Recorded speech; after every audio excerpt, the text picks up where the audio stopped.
sa buhay ni Kay Freddy at Ate Billy. Salamat Panginoon sa kanila pong mga karanasan dahil ito Lord ay magagamit nila Panginoon upang sa kanila rin po Panginoon mga ministeryo po Panginoon sa pagbibigay Lord ng counseling sa mga kabataan na may mga asawa po Panginoon upang lalo tumatag Panginoon ang kanilang pong pagsasama. Salamat po Panginoon dahil tunay Lord na nakita po namin kung paano po kayo gumawa, kumilos Panginoon sa buhay po nila. Dalangin po namin Panginoon sa umaga ito na patuloy na kayo po ang papala Panginoon sa kanila. Bigyan Lord pa ng kalakasan, kalusugan po Panginoon sa kanilang pong mga physical na kalalagayan at higit din Panginoon sa lahat sa kanilang pong spiritual na kalalagayan. Dalangin po namin Lord na patuloy patatagin pa ang kanilang pong spiritual na buhay. Salamat din Panginoon sa kanilang pong ministeryo Panginoon doon sa Quezon.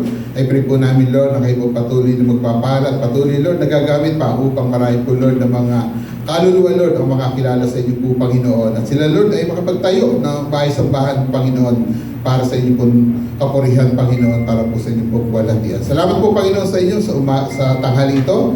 Amin Lord na pinakakatiwala Panginoon ang mag-asawang ito sa inyo pong mga kamay kayo pong patuloy na magpapala Panginoon sa amin. Salamat din po Panginoon sa bawat isang narito na mga kaibigan, mga kasama po Panginoon sa church, mga kamag-anak po Panginoon. At tunay Lord na kami pinakikigalang Panginoon sa umaga ito. Salamat po, lahat ng pagpuri Panginoon. Pasalamat amin po binabalik sa matamis na pangalan ng aming Jesus. Amen. Salamat po. Amen. Sige po, pwede na po tayong umupo. Ayan.